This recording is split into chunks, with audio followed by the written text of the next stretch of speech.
Joining me on the line, you probably know him best as Ron Swanson.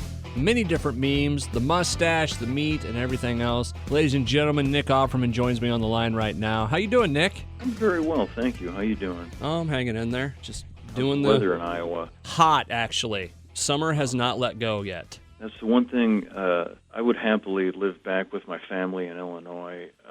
But I don't mind the brutal winters. Like if you, it just is a call for human ingenuity. Make sure you have the right gear, properly mulled, warm beverages. Yes, sir. But that oppressive humidity in August and September is no joke. This month, it's been one of those deals where it's been like up in the 90s, and it's not usually like this in September. Oof. So all my buddies that are farmers are just like, they just hate life at this moment. So I spent a lot of combine time before they had air conditioning in the combine. So they're like spaceships now. They're run by GPS now. You can literally play a video game while the computer drives your machine. None of my buddies, they don't have that, but I mean, you get into one of their combines or the tractor, whatever, and it's just like, I don't know how you run this. No, it is. That's for sure. It used to be driven like a vehicle with a clutch and a brake and a transmission and a couple of extra levers for raising and lowering the hopper. But by and large, the cutting head is now, it's much more like playing a video game. Yeah. Driving by touchscreen. If you were from Illinois, you've probably baled hay once or twice then, right? I did, and it's one of the most romantic memories I have because it was one of the few remaining practices that our local community of 5 or 6 farming families would band together. And, you'd go over and bale the Severson's hay, and then everybody would come over and bale your hay and so forth. So it felt like an old-fashioned, it was an episode of Little House on the Prairie, and there would be ice-cold lemonade and massive caloric lunches to power everybody through, because it truly is the most hateful working conditions. The oppressive heat and sticky humidity we're describing, working up a drenching sweat, manhandling these large, often damp bales of hay, being covered, so you're soaking wet, and then you're covered in the blowing chaff. Yeah. Of the mown hay. Then you have to take the loaded hay rack, a sort of 3-story building stack of hay bales, into a barn, and then toss the bales up into a mow one way or another. So it's a day that would destroy most city dwellers, I think. It's one of those things, like the few times I did it with my buddies, because like I said, they all are farmers. It's one of those things I look back at and it's like, that work sucks so much, but God, did I have a good time doing it. Yeah, it's a great testament to the fact that many hands make light work, and that if you have a crappy job in front of you, get 3 friends to help you. A good friend of mine was a roofer in Chicago, and I worked for him for a couple of years. And that's similar. Like, imagine being on top of a black shingle roof. Yeah.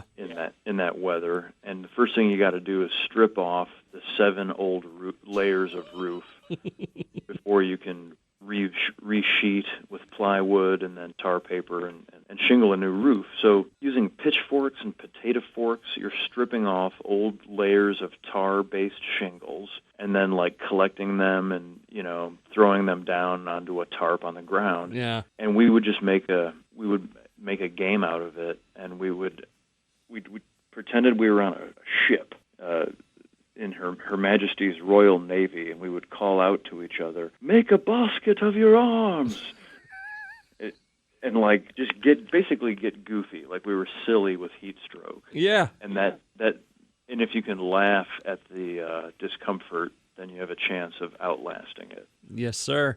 Nick Offerman joining me on the line right now. We just kind of dove into it with the weather conversation, but you're coming here September 26th. Going to be up at Stephens Auditorium. In full honesty, I was trying to think of what to talk to you about because you're a really well-rounded individual between acting, stand-up, music, the meat. It's like, what do you talk to Nick Offerman about? And we just spent 5 minutes talking about baling hay, which is awesome. I come by it honest. I mean, I grew up in my mom's side of the family is still farming, just soybean and corn. Yeah. But it's one of probably the greatest privileges of my life is that I grew up surrounded by agriculturally minded people. It is a different environment, and when people move here, just to come work in this building or any job I've ever had, there's always kind of that shock value of, this is how you guys do this here. It's like, yeah, it is. Yes, this is how your food is harvested. You like that steak? This is where it comes from. So, with that being said, you know what? I'll just jump to this question one of the random ones I came up with. What is the best cut of meat, Nick Offerman? Oh boy, there's a message in my new touring show. It's talking section 7, and it's talking about how can we continue to evolve our society until we're actually cool to everybody.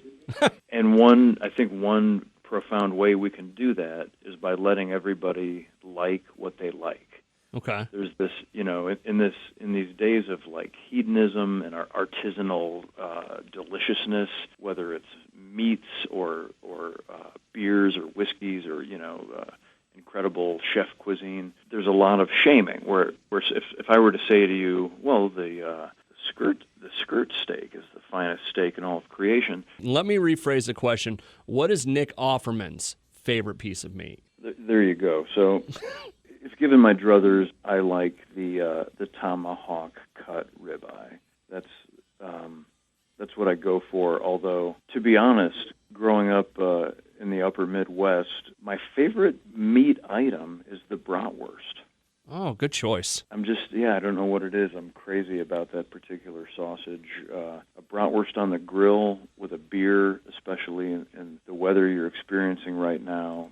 I guess maybe my aging metabolism doesn't go for a slab of red meat quite as hungrily as it once did. And a bratwurst is also just less of an encumbrance on my lower intestine. I get you. I will make one recommendation for you when you are up in Ames here on September 26th. If you get a chance to go to, there's a joint in Ames called Hickory Park. I will highly recommend that as just a great place to go get smoked meat and just all the trimmings around. So sounds like they have their heart in the right place. And I will recommend get the cheese balls with whatever you get. Just get an appetizer of cheese balls. That is the finest advice I've received in many a month. Nick Offerman coming to Stephens Auditorium on September 26th. Let me ask you this, because everybody has this grasp of you about, the facial hair, the carpentry, the Ron Swanson stuff. What is a Nick Offerman show like? Like, what can people expect going into it? Well, it's, I guess I would first remind people that Ron Swanson is a fictional comedy character crafted by brilliant comedy writers and embodied by me with a hairdo and mustache and wardrobe designed to add to the comedy. I've always loved my mustache, but that's the one thing Ron Swanson cost me. I can no longer just wear my mustache because I'm not interested in resembling Ron Swanson going forward because I want to keep getting jobs as a character actor. So the one thing I can't do is resemble the thing people already know me for, which makes fans sad, but that's, sometimes life is sad. Yeah. And I'll ask you to get your chin up because there are more flavors. More than anything, I can reassure the audience that people are laughing quite fulsomely at this material. It's still me. I still speak in my incredibly lethargic cadence. I perform some pretty whimsical light dance moves, including a bit of Irish dancing. And then I speak about what makes me laugh about human beings and how, while being so clever in so many ways, how incredibly stupid we all are in the ways that we try to deal with the problems of this world. I also have 7 new songs that I play on the guitar that people seem to greatly enjoy. There's one, the opening song is called We F***ed It Up, which you probably have to... I will take care of that, don't worry. You'll have to beep that. The closing song is called "Us Dip Gotta Stick Together." There's an incredible advertising song for Manchester Cologne. There's a song about how much Brett Kavanaugh loves beer.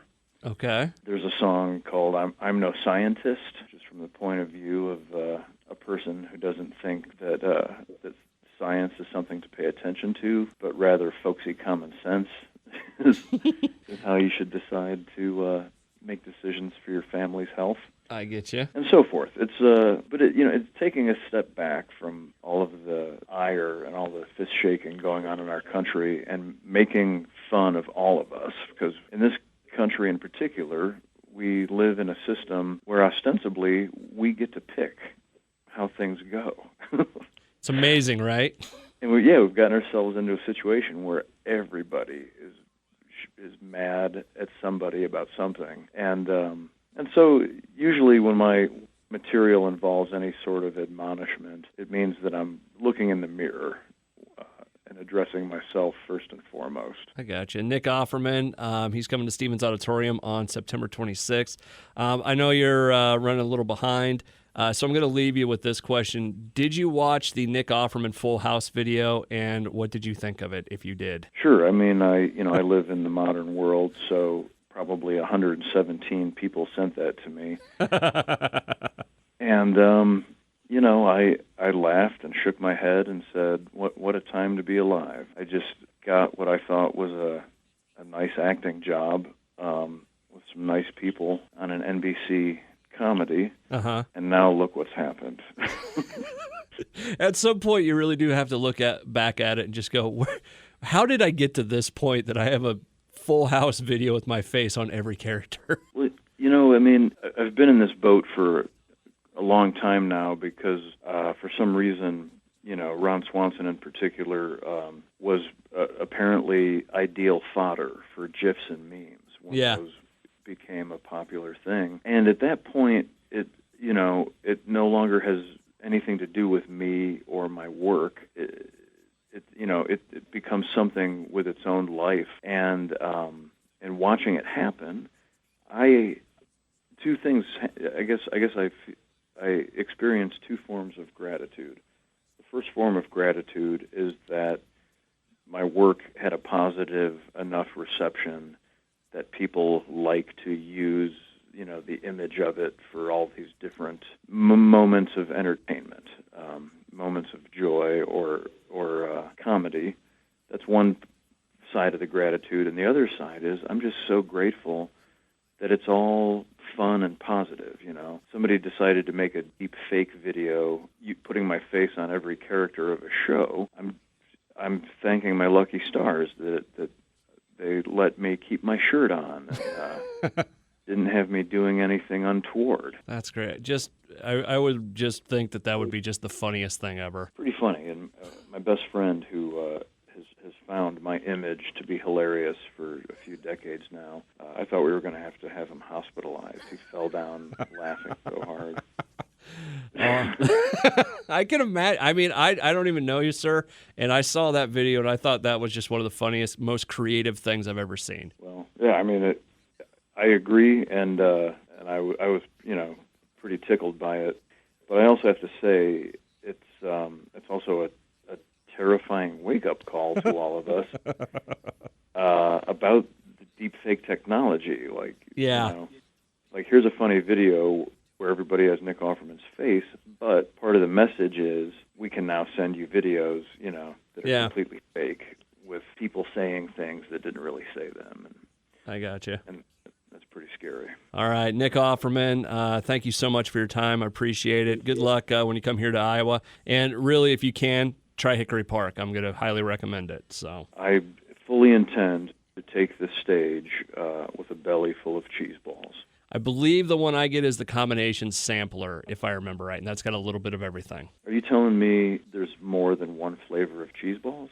Well, that's just the cheese balls. The meat platter, it's like the waiters and waitresses bring out like the platter with the plates on it. Right. They've got one that's like that size, but it's just all meats for one person. That is going. I'm literally putting it in my calendar right now.